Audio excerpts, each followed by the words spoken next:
Heading into the offseason, the Cubs had to figure out what their biggest needs were. And we're going to talk about position player needs coming up. Third base, first base, catcher, center field. All those are on the table right here on the Cubs baseball channel. But before we do that, let me remind you guys that we're looking for some talent on our roster, some all-stars. Hey, it's really easy to do. Like and subscribe. Give us a thumbs up if you like our videos, and hit the bell so you know when we're dropping a new show. And also, the Cubs baseball channel right now is presented by the Southern League champion Tennessee Smokies and all their championship swag.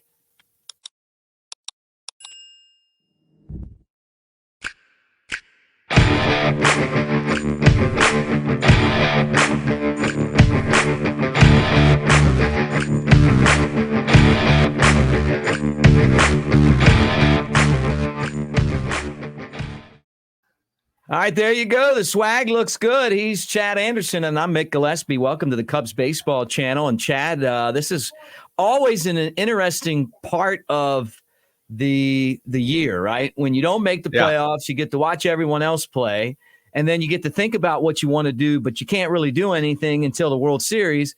So you just sit there and wonder if you're going to be able to sign your free agents, who's going to opt in and opt out, and what your biggest needs are. And the Cubs got this started early. Let's play Jed Hoyer, and let's decide what the biggest position of needs are and what we're going to do about it. This is what you call thumb up your ass season, right? You're just sitting around, like you said. You're waiting on the World Series to finish, and then you're waiting on, to see what kind of happens, what market moves you have, et cetera. Winter meetings coming up in less than 60 days. Us included, a lot of people have been banging the drum about Bellinger, about Pete Alonso, and then we recently talked about Juan Soto. Right. And those guys, are all we better get some starting pitching. Yeah, right. I just don't want that to fall kind of behind in some of this, and position player for sure, and some of that'll work itself out depending on what you do with Belly, because he's a guy that can play a couple of different spots. Right. But I just also want to make sure everybody understands, focusing on Belly and Alonso and Soto. I get it. That's cool. That's sexy and exciting. But, you can't forget about starting pitching, because that's something I'm extremely worried about, because it's so critical when you get into the postseason. All right. But let's focus on position players, and we'll talk about that on another show. Yeah. Good. Third base. You got Jeimer Candelario. You traded some pretty good talent for him. He's a free agent. Yeah. Then you got Jake Slaughter, who is at third base, and I think he was actually playing some second base, from what I understand, in Iowa. You got Matt Shaw, the guy you just drafted out of Maryland. Who was a shortstop, but he's not going to play shortstop with Dansby Swanson there. You got Christopher Morel, who played some third base, but he never really was solidified in that spot for the Cubs at the big leagues. Nick Madrigal, who to me is not a third baseman, but he played some there for the big league team. Yeah. And Luis Vasquez, who none of you guys probably know about yet, but he's a spectacular young prospect that has developed through the Cubs system, and he plays shortstop. No one's talking about him. I don't even know if he's on the prospect guides, but he should be. And there's probably some other guys in there that I'm not even mentioning. But for third base, I don't know how sexy some of those young players are, because we don't really know what they're going to do. So maybe they go out and sign somebody in that spot as well. But that, to me, is one of the biggest positions in need, right? It for sure is, because like you said, it was more of a third base by committee, right? I mean, you had Patrick Wisdom over there. Yeah. Mick, you didn't. Easy, Mick. He plays third. I didn't add him on purpose. He plays third wearing a boxing glove. There's no pocket in there. There's no finesse. Third base. There's no finesse in those hands. Okay. All right, keep going. He reminds me of modern day Pedro Serrano. Right. Like curveball. Bats not like curveball. Yeah, no, they hate it. So I pulled up here. This is the free agent list for third baseman. going into this year or this offseason. So you've got Evan Longoria with the Diamondbacks. You've got Matt Chapman with the Blue Jays. Justin Turner with the Red Sox has a player option for this year.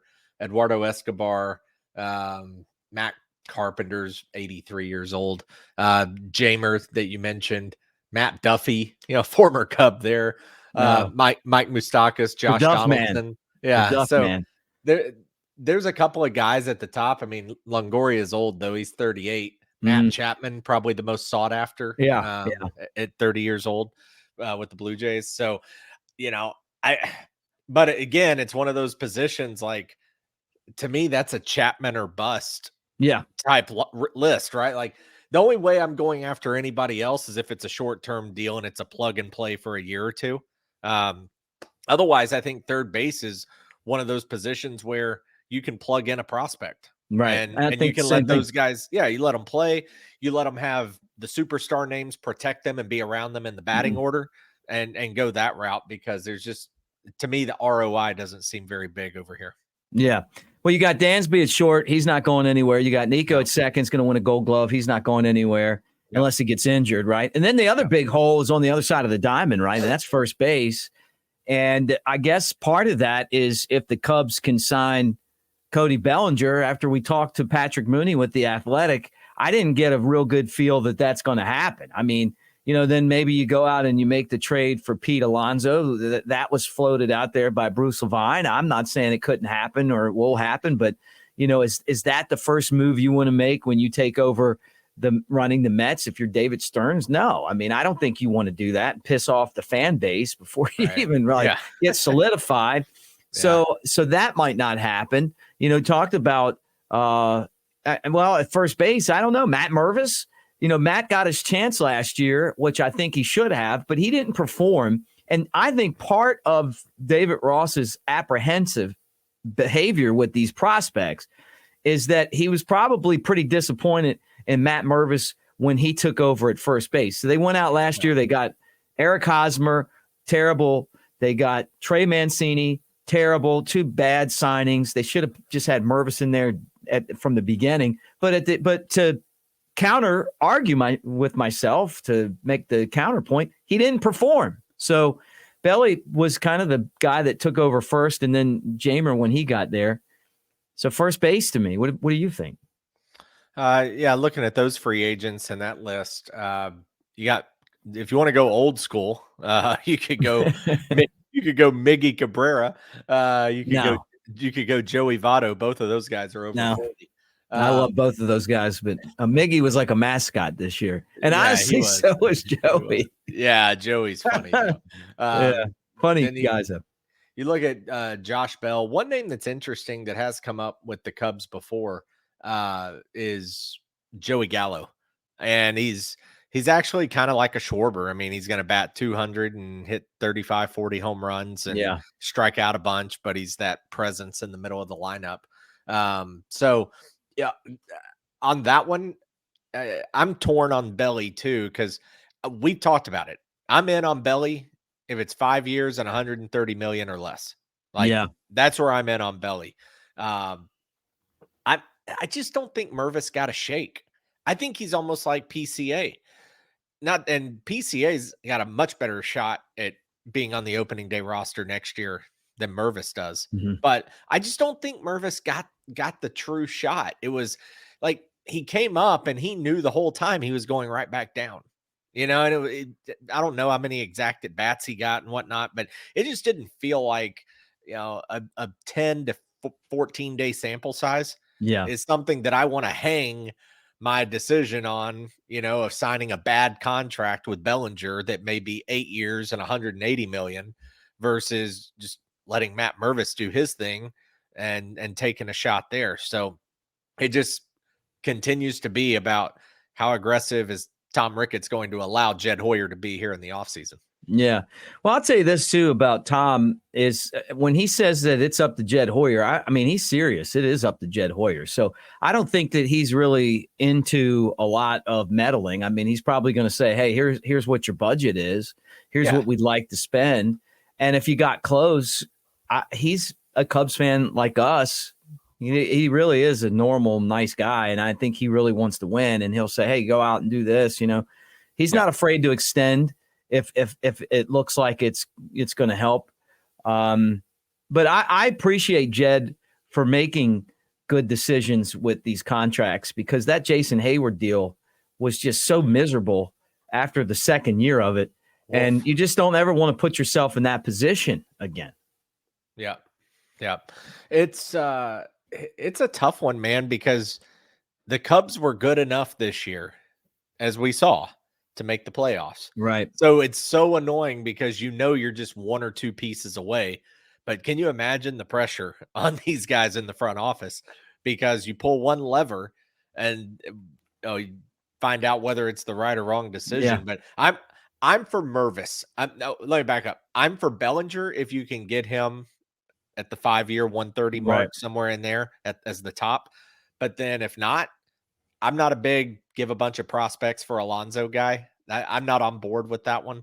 So I would rather see Mervis come up and get his shot rather than Alonso. And if Mervis doesn't work out, you'll know by the deadline. If you're in the hunt, make a trade at that point and go that route. The other position to me is and the only other guy I could add to first base is maybe Hayden McGarry, but I mean, he can hit, but I don't think he's ready to play first base in the big leagues. So yeah, I think Mervis is probably right now your best choice unless you make a trade. Catcher Yan Gomes, I think we both really like Yan Gomes. I want him back. Yeah, he's an older guy. And then outside of that, it's just young guys, and I don't see like a star catcher, in the system. Somebody that you could really say, hey, this guy's the next, Wilson Contreras type of guy. Yeah, Amaya, yeah, it's okay.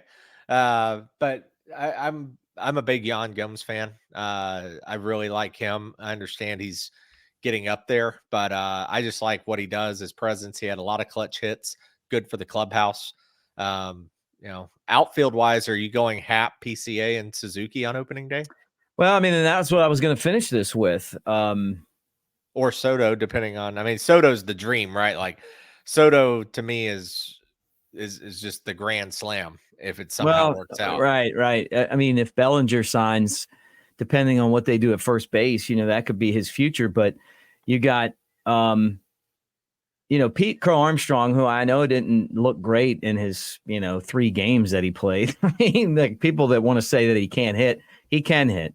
And I heard Jed Hoyer saying that he was kind of glad that he had some failure because he'll go work on, the things that he needs to improve on to get better. And he compared that to Anthony Rizzo's experience, which you can kind of compare to Matt Mervis as well. Remember, Rizzo struggled in San Diego, and that was one of the reasons they traded him to the Cubs. Right. And then I'm sure Jed Hoyer and Theo were probably like, kicking back on stiff drinks and high-fiving after that. I mean, who wouldn't, right? That turned out to be a great trade, and they knew that the guy could play. But even when he came up his first time with the Cubs, he didn't do well, So you got to make adjustments. That's something that Pete Crow Armstrong's going to have to do. Alexander Canario, we saw him at the end of last year. He had the big game with his first start. He drove in 6 runs, which I think is a Cubs record, including a grand slam. He's going to battle for that center field job. You got Kevin Alcantara, who I saw in Double-A. He's not going to quite be ready yet, but this guy's another just animal out there. I mean, he is another guy that's going to be pushing for playing time, and he was the piece that the Cubs got in the Anthony Rizzo trade. I'm telling you, there's a guy named Jonathan Perlaza no one's talking about. You should be talking about him. The guy plays the corner outfield spots, switch hitter with power. He's a clutch player. So I don't know. I mean, I think that if you're the Cubs, it's a good problem to have because there's going to be a lot of competition out there. Who knows if Seiya Suzuki is going to be able to repeat what he did in the second half this year. I certainly hope he does because that was fun to watch. And I think that that these young guys are going to take playing time from Happ and Suzuki, and maybe they switch in center field. But I think if there's a lesson to be learned about this season and how this season ended, it's that when you play 162 games, you can't play every game like it's seventh game of the World Series. You do have to manage to keep guys rested so that they've got gas in the tank at the end of the season. So that is what I'm thinking is going to happen. I think that David Ross and the Cubs will use these guys, and we'll probably see, maybe not all of them, but we'll see some of them, or maybe they make some trades and get rid of some of those guys. Yeah, I mean, we'll see. I'm a big PCA fan. I'm with you. I know some people weren't very happy with kind of how he played offensively, but defense was spectacular. The guy can hit. He's shown it at all levels. He didn't really also get a consistent opportunity to hit at the major league level in September. Also, the highest pressure situation you could be in with a team chasing a final couple of wild card spots. Right. So I love PCA. He is going to be a problem for other teams. Oh yeah. In that order and playing defense. So we'll see. I mean, there's a lot of major corner pieces that are out there. And if the Cubs are involved, obviously that has a domino effect. But the great news for Cubs fans sitting here talking is there's a lot of solid talent at all those holes. So you're going to have a chance to fill it in and see some young guys play and have an opportunity. Yeah.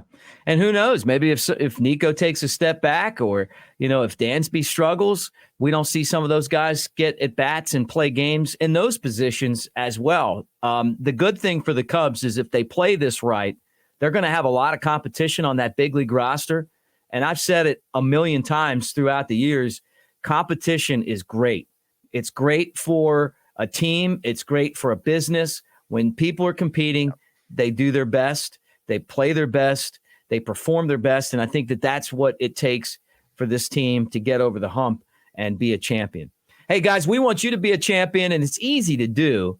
Well, you're going to help us be a champion because we're all going to be on the same team. Make sure that you join the Cubs Baseball channel. Like, subscribe if you enjoyed the video. Give us a thumbs up, and also tell us what you think, man. Where do you think the Cubs go at first? What are they doing at third base? What are they going to do in center field? You can agree with Chad, me, disagree. Give your opinion, but I love reading those. I love hearing what you guys have to say, and so does Chad. So make sure that you do that and be part of the channel. Thanks for hanging out with us.